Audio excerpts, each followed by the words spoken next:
Howdy there, folks. Middle Management Gamer here. Welcome. Nope.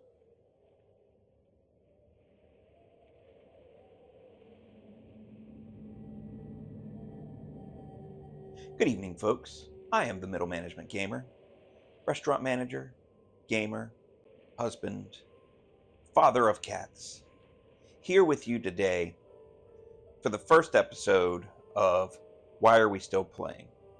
Now, I did an introduction to this series about a month ago and then got seriously distracted by numerous other things. I've been doing live streaming play of the casting of Frank Stone. I've been doing just random post videos from my playthrough on Remnant 2, which is an awesome game.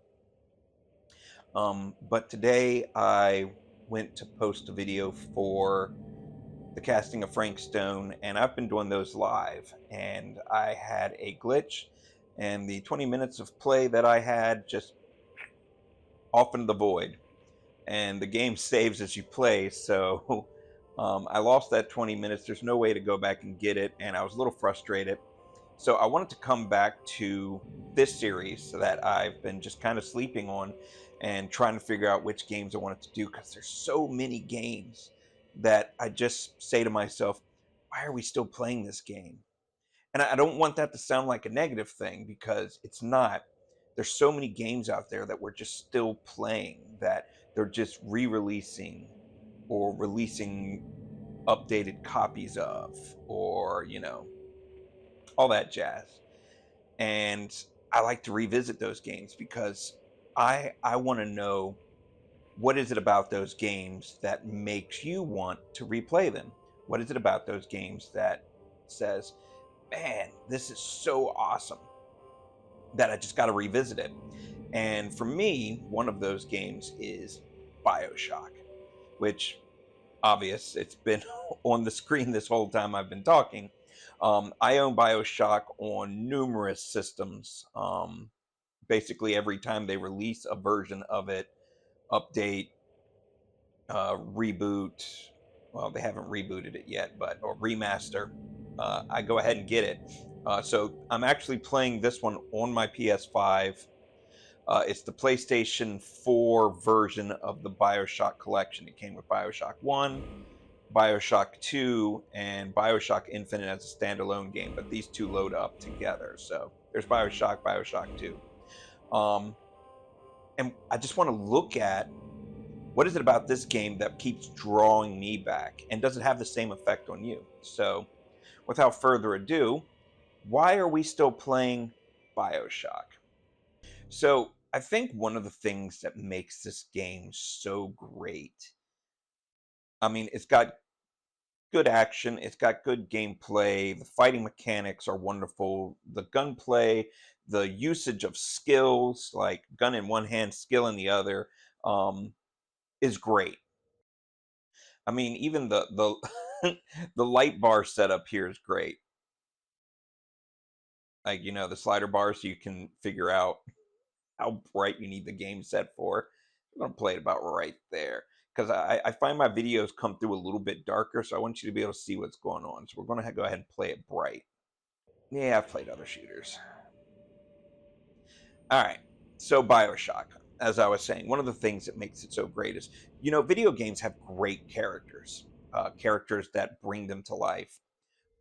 But Rapture, the city that Bioshock takes place in, is like its own character.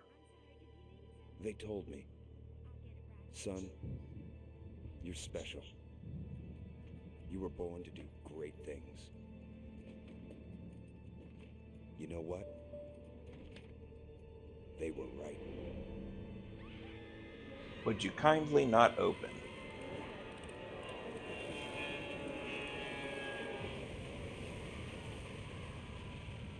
So, if you're not familiar with Bioshock, you probably shouldn't watch this video, because I'm probably going to slip spoilers as I'm talking.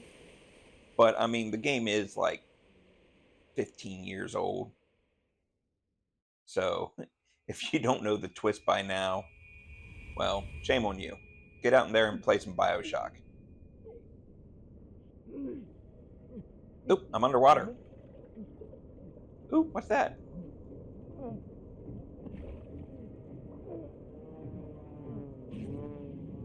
Oh, that was a prop. Oop, fuselage.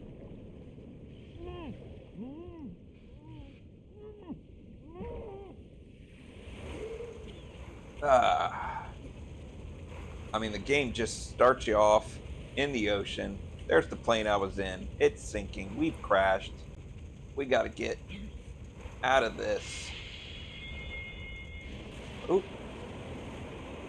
Oh, a lighthouse. Oh, let's get there.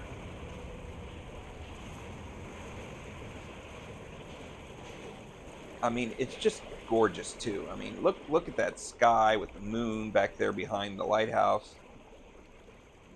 I got water on my eyes. There we go. Look at that. That's gorgeous. And there's Walt Disney. I mean, sorry, Andrew Ryan. Yes, Andrew Ryan. So Andrew Ryan designed this city, Rapture, this place under the water where you could escape the government and come be a man. And just, you know, pull yourself up by the bootstraps and make your life better. Very utopian society here. It's all underwater. And that's one of the things that brings me back to this game is the setting of Rapture. I know I'm kind of rambling here, but for me, you know, I like the gameplay, I like the story, I like the twist, I like the characters.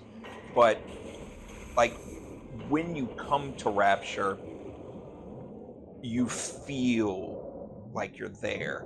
You get the feeling of what makes this city what it would have been like at its peak, which wasn't very long.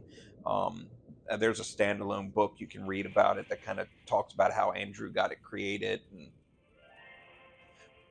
But off the bat, it starts telling you about the place and getting you like ingratiated and feel what he was trying to do, what he was trying to accomplish. I mean, all the tubes and it's the greatest setting for a video game because so much can go wrong. And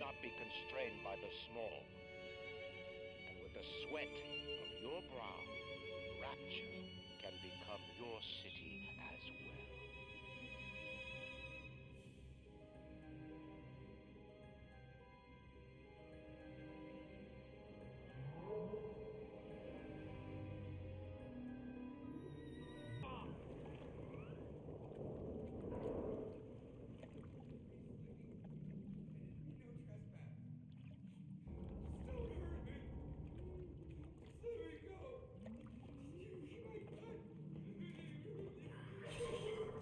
Ooh.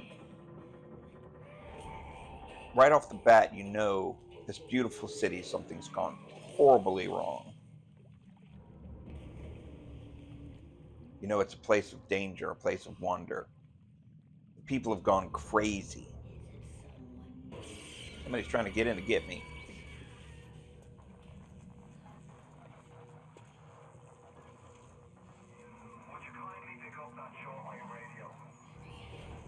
Would you kindly pick up that shortwave radio? I don't know how you survived that plane crash, but I've never been one. You get these bathyspheres. It's how people were to get around from like port to port and back to the lighthouse to get down under the ocean to get to the city of Rapture. This one's now damaged. There's like gramophone speakers everywhere. That's the type of speakers they use to initiate sound. The Vita chamber. So when you die, like a copy of yourself reforms here, and that's how you restart your life. And like you can look outside at the ocean whenever you're near a window and see the sea life. I mean, it's just a gorgeous setting. It's dark, you can't see. Just a bit border.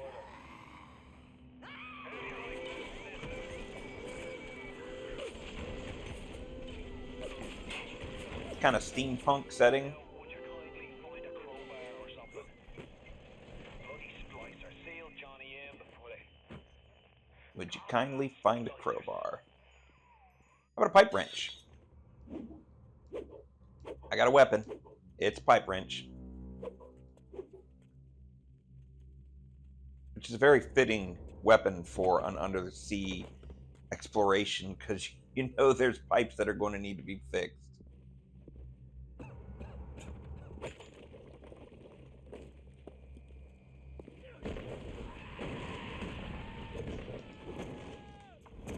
Ooh, that guy sent a flaming couch at me. Did you see that?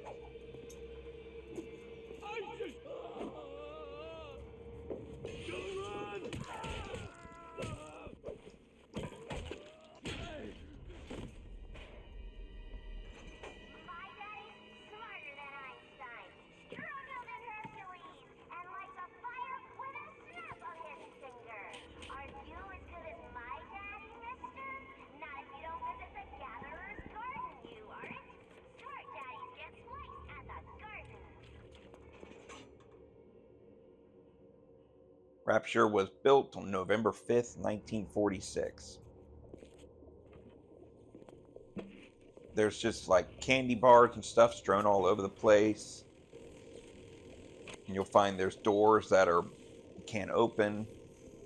So it's got kind of like a Metroidvania style where like you have to proceed through the game to find ways to open doors, and then you have to backtrack to those.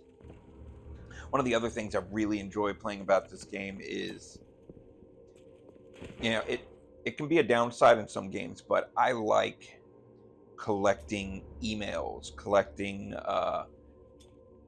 the voice and the words of people who are no longer with us in the game, so you can find out kind of what happened. Because this glorious city, something went horribly wrong.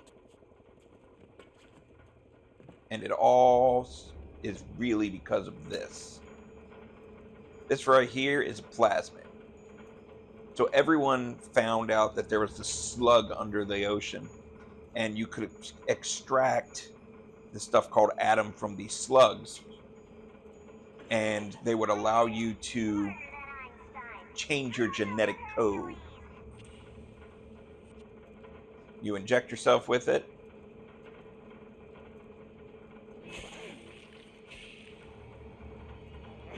and then you get super abilities. Steady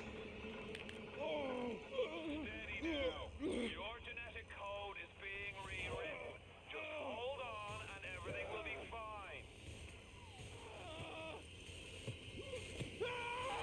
fine. Oop. So the atom stays in your system, and when you die, the little sisters extract the atom from you and return it. Look, Mr. Bubbles, it's an angel. I can see light coming from his belly. Wait a minute, he's still breathing. It's all right. I know he'll be an angel soon. They just go around and collect the atom, and they're protected by their big daddies. Little sisters, big daddies. As you make your way through the game, You alright, boyo? First time plasma's a real kick from a mule. But there's nothing like a fistful of lightning now, is there? Atlas will guide you through to help you get to the end. And through the ways of the game, you'll be collecting atoms so that you can use these Gatherer's Gardens to buy new abilities to use. So, in a way, the thing that became the downfall of the city, the addiction to this atom, kind of has the same effect on your character. So your character isn't immune to Rapture and what happened there. Because in order to get strong enough to beat the game, you have to collect atom from the little sisters. And as you play through the game, you can either extract the atom in a way that the little sisters survive, or you can extract it in a way that they die and you get a lot more. So, how much of your humanity do you lose? So it's like you get ingratiated in this game. You become part of this game. You feel like you're there. You feel like you're the character. And just every time I play it, I just get so enthused with what's going on. And you go around and you collect, the radio plays, the stories from the people who were here, and you get the backstory of what happened. And you gain the ability to open doors you couldn't open before. Oop, piece of the plane. Oh, that sucks.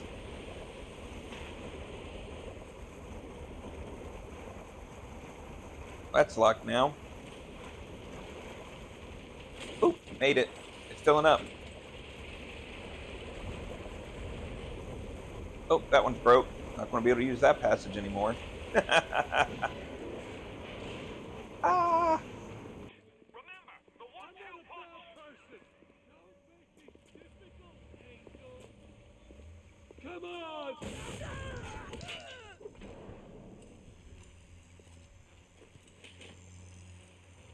You zap them, and then hit them with the pipe. So as you play through the game, there's more things you can unlock, more plasmids, more guns. You can soup up your guns. I'm not going to get into the game super deep, but really it's just the whole atmosphere of the game is what always brings me back. I want to explore Rapture. I know what happens there. I know what's going to happen to my character. I know the decisions he's going to make and why he's going to make them. I understand Atlas's plan and what he's got going on, and understand Andrew Ryan. So, you can come back to the game for the story. It's got a good story, but once you know the twist, you know what's going to happen.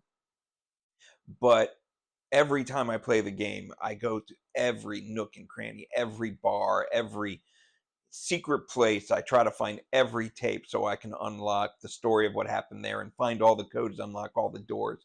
It's just a place I want to visit over and over again.